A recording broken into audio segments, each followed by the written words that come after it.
le sage, elle est toujours prête à partir, s'étant su lui-même avertir du temps où l'on se doit résoudre à ce passage.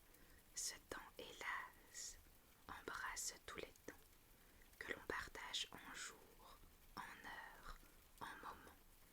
Il n'en est point qu'ils ne comprennent dans la fatale tribu. Tous sont de son domaine. Et le premier instant où les enfants des rois ouvrent les yeux à la lumière est celui qui vient quelquefois fermer pour toujours leurs paupières. Défendez-vous par la grandeur, alléguez la beauté, la vertu, la jeunesse, la mort ravit tout, sans pudeur. Un jour le monde entier accroîtra sa richesse, il n'est rien de moins ignoré, et puisqu'il faut que je le dise, rien où l'on soit moins préparé. Un mourant qui comptait plus de 100 ans de vie se plaignait à la morgue précipitamment. Elle le contraignait de partir pour tout à l'heure, sans qu'il eût fait son testament, sans l'avertir au moins. Est-il juste qu'on meure au pied levé, dit-il. Attendez quelque peu, ma femme ne veut pas que je parte sans elle. Il me reste à pourvoir un arrière-neveu. Souffrez qu'à mon logis j'ajoute encore une aile, que vous êtes pressante, ô déesse cruelle. Vieillard, lui dit la mort, je ne t'ai point surpris. Tu te plains sans raison de mon impatience. N'as-tu pas 100 ans? Trouve-moi dans Paris 2 mortels aussi vieux. Trouve-m'en 10 en France. Je devais, se dis-tu, te donner quelques avis qui te disposât à la chose. J'aurais trouvé dans ton testament tout fait, ton petit-fils pourvu, ton bâtiment parfait. Ne te donna-t-on pas des avis quand la cause du marché et du mouvement, quand les esprits, le sentiment, quand tout faillit en toi? Plus de goût, plus d'ouïe, toute chose pour toi semble s'être évanouie. Pour toi, l'astre du jour prend des soins superflus. Tu regrettes des biens qui ne te touchent plus. Je t'ai fait voir tes camarades, ou morts, ou mourants, ou malades. Qu'est-ce que tout cela qu'un avertissement? Allons, vieillard, et sans réplique. Il n'importe à la République que tu fasses ton testament. La mort avait raison. Je voudrais qu'à cet âge on sortît de la vie ainsi que d'un banquet. Remercions son hôte et confie son paquet, car de combien peut-on retarder le voyage? Tu murmures, vieillard, vois ces jeunes mourir, vois les marcher, vois les courir, à des morts il est vrai glorieuses et belles, mais sûres cependant, et quelquefois cruelles. J'ai beau te le crier, mon zèle est indiscret. Le plus semblable aux morts meurt le plus à regret.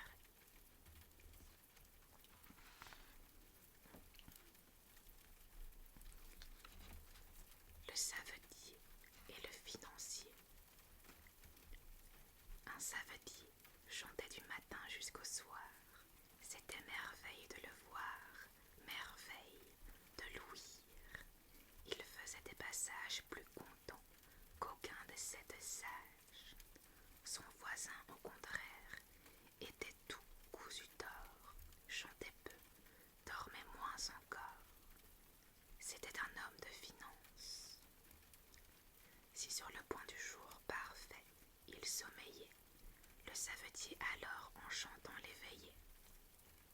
Et le financier se plaignait que les soins de la Providence n'eussent pas au marché fait vendre le dormir, comme le manger et le boire.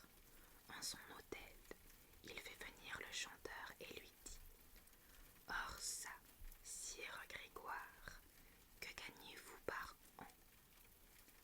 Par an, ma foi, monsieur, dit avec un ton de rieur. Le gaillard savetier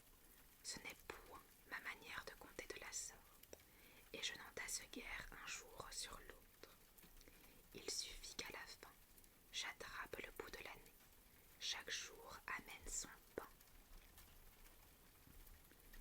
Eh bien, que gagnez-vous, dites-moi, par journée? Tantôt plus, tantôt moins. Le mal est que toujours, et sans cela n'aucun serait assez honnête. Le mal est que dans l'an s'entremêlent des jours qu'il faut chômer, où nos ruines en fait. L'une fait tort à l'autre, et monsieur le curé, de quelque nouveau saint charge toujours son prône. Le financier, riant de sa naïveté, lui dit: je vous veux mettre aujourd'hui sur le trône. Prenez ces 100 écus, gardez-les avec soin pour vous en servir au besoin. Le savetier crut voir tout l'argent que la terre avait depuis plus de 100 ans produit pour l'usage des gens. Il retourne chez lui. Dans sa cave, il enserre l'argent et sa joie à la fois. Plus de chant, il perdit sa voix. Du moment qu'il gagna ce qui cause nos peines, le sommeil quitta son logis. Il eut pour hôte les soucis, les soupçons, les alarmes vaines. Tous les jours, il avait l'œil au guet, et la nuit, si quelque chat faisait du bruit, le chat prenait l'argent. À la fin, le pauvre homme s'encourut chez celui qu'il ne réveillait plus. Rendez-moi, lui dit-il, mes chansons et mon somme, et reprenez vos 100 écus.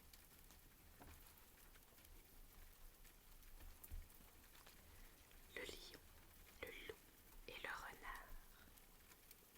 Un lion décrépit, coûteux, n'en pouvait plus, voulait que l'on trouvât remède à la vieillesse. Alléguer l'impossible au roi, c'est un abus. Celui-ci parmi chaque espèce monte à des médecins. Il en est de tous arts. Médecins au lion viennent de toutes parts, de tous côtés. Lui vient des donneurs de recettes. Dans les visites qui sont faites, le renard se dispense et se tient clos et quoi. Le loup en fait sa cour d'aube au coucher du roi, son camarade absent. Le prince tout à l'heure veut qu'on aille enfumer renard dans sa demeure, qu'on le fasse venir. Il vient, est présenté, et sachant que le loup lui faisait cette affaire, je crains, sire, dit-il, qu'un rapport peu sincère ne m'est à mépris imputé d'avoir différé cet hommage, mais j'étais en pèlerinage et m'acquittais d'un vœu fait pour votre santé. Même j'ai vu dans mon voyage gens experts et savants. Je leur ai dit la langueur dont votre majesté craint à bon droit la suite. Vous ne manquez que de chaleur. Le long âge en vous l'a détruite. D'un loup égorgé vif, appliquez-vous la peau, toute chaude et toute fumante. Le secret, sans doute, en est beau pour la nature défaillante. Mais sire loup vous servira s'il vous plaît de robe de chambre. Le roi goûte cet avis-là. On égorge, on taille, on démembre, mais sire loup. Le monarque en soupa, et de sa peau s'enveloppa. Messieurs les courtisans, cessez de vous détruire, faites si vous pouvez votre cour sans vous nuire. Le mal se rend chez vous au quadruple du bien. Les daubeurs ont leur tour d'une ou d'autre manière. Vous êtes dans une carrière où l'on ne se pardonne rien.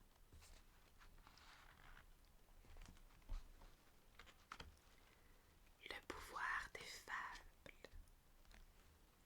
La qualité d'ambassadeur peut-elle s'abaisser à des contes vulgaires? Vous puis-je offrir mes vers et leur grâce légère? S'ils osent quelquefois prendre un air de grandeur, seront-ils traités par vous de téméraires?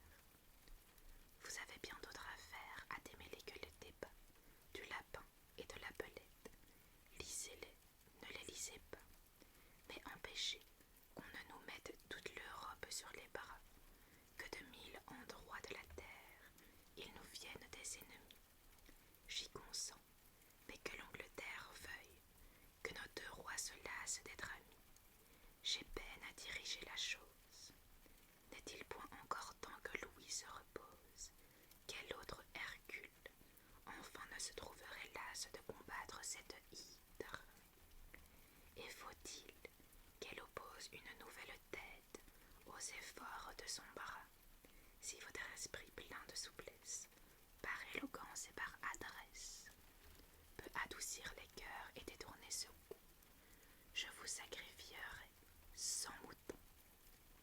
C'est beaucoup pour un habitant de Parnasse. Cependant, faites-moi la grâce de prendre en don ce peu d'encens. Prenez en gré mes vœux ardents et le récit en vers qu'ici je vous dédie. Son sujet vous convient, je n'en dirai pas plus. Sur les éloges que l'envie doit avouer, qui vous sont dus, vous ne voulez pas qu'on s'appuie. Dans Athènes autrefois, peuple vain et léger, un orateur voyant sa patrie en danger, courut à la tribune, et d'un art tyrannique, voulant forcer les cœurs dans une république, il parla fortement sur le commun salut. On ne l'écoutait pas.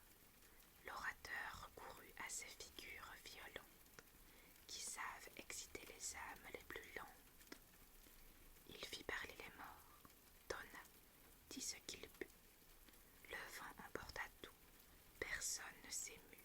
L'animal aux têtes frivoles, étant fait à ses traits, ne daignait l'écouter. Tous regardaient ailleurs. Il en vit s'arrêter à des combats d'enfants, et point à ses paroles.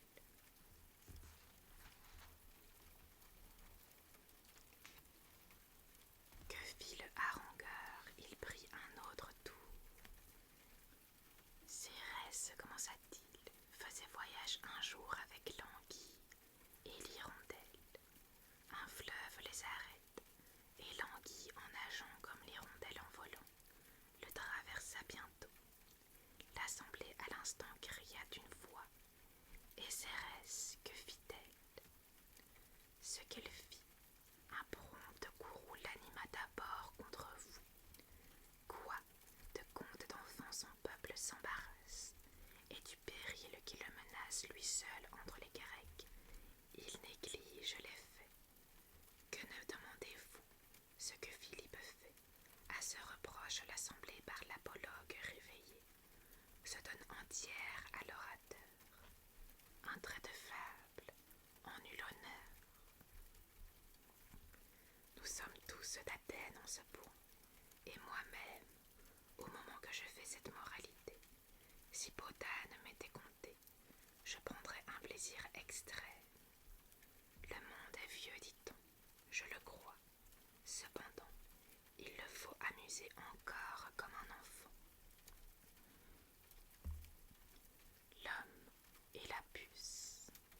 Par des vœux opportuns, nous fatiguons les dieux, souvent pour des sujets même indignes des hommes.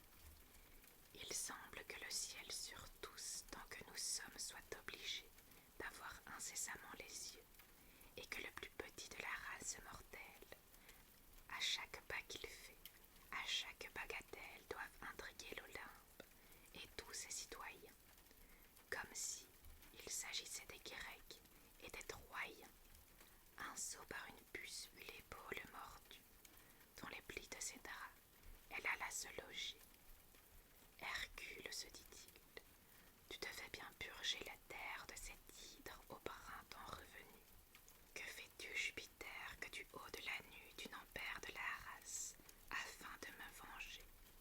Pour tuer une puce, il voulait obliger ses dieux à lui prêter leur foudre et leur massue.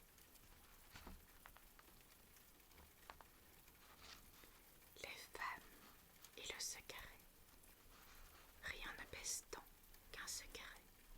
Le porter loin est difficile aux dames, et je sais même sur ce fait bon nombre d'hommes qui sont femmes. Pour éprouver la sienne, un mari s'écria la nuit, étant près d'elle. Oh Dieu, qu'est-ce cela? Je n'en puis plus, on me déchire. Quoi? J'accouche d'un œuf. D'un œuf? Oui, le voilà frais et nouveau pondu. Gardez bien de le dire. On m'appellerait poule. Enfin, n'en parlez pas. La femme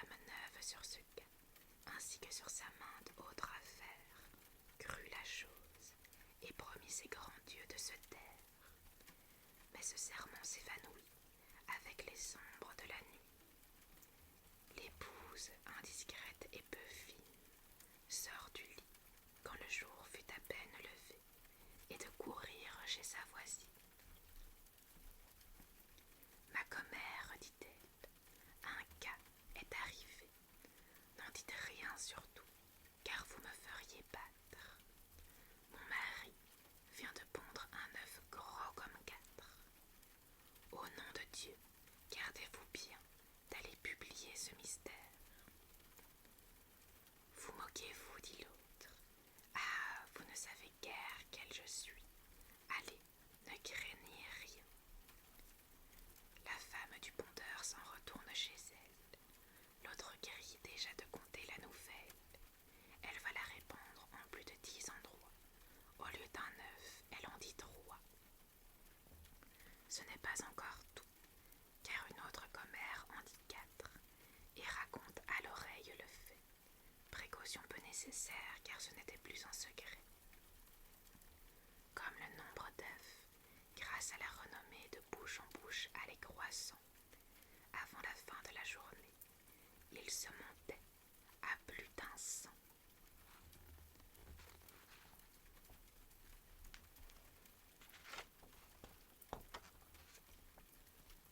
Le chien qui porte à son cou le dîner de son maître.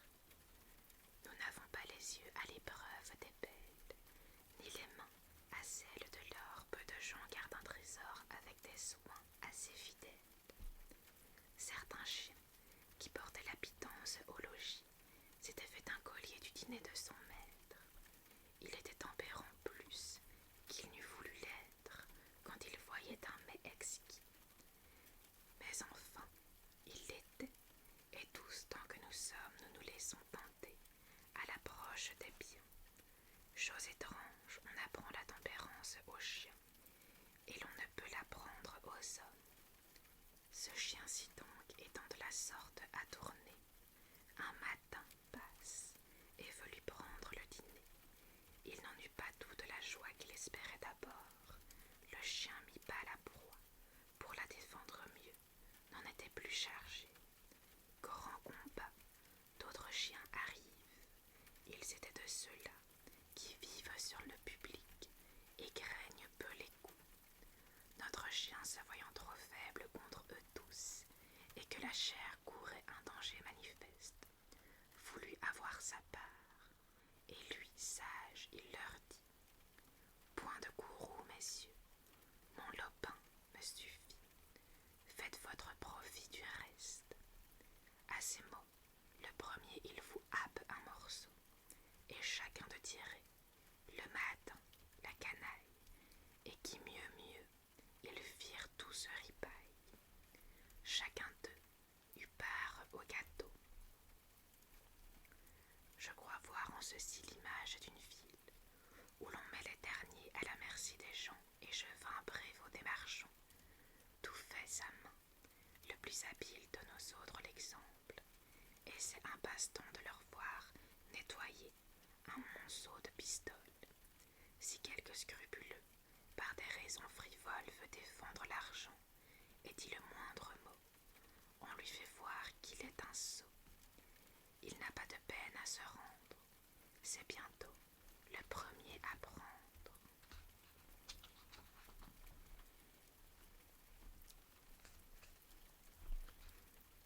Le rieur et les poissons. On cherche les rieurs et moi je les évite. Cet art veut sur tout autre un suprême mérite. Dieu ne créa que pour les sots les méchants diseurs de bons mots. J'en vais peut-être en une fable introduire un. Peut-être aussi que quelqu'un trouvera que j'aurai réussi. Un rieur était à la table d'un financier et n'avait en son coin que des petits poissons. Tous les gros étaient loin. Il prend donc les menus, puis leur parle à l'oreille, et puis il vint à l'appareil d'écouter leur réponse. On demeura surpris, cela suspendit les esprits. Le rieur, alors d'un ton sage, dit qu'il craignait qu'un sien ami, pour les grandes Indes parties, n'eût depuis s'en informait donc à ce menu crétin. Mais tous lui répondaient qu'il n'était pas d'un âge à savoir au vrai son destin. Les gros en sauraient davantage, n'en puis-je donc, messieurs, un gros interroger, de dire si la compagnie prit goût à la plaisanterie. J'en doute, mais enfin il les sut engager à lui servir d'un monstre assez vieux pour lui dire tous les noms des chercheurs de mondes inconnus qui n'en étaient pas revenus et que depuis 100 ans, sous l'abîme, avaient vu les anciens du vaste empire. Voilà les amis, pour ces quelques fables de Jean de La Fontaine.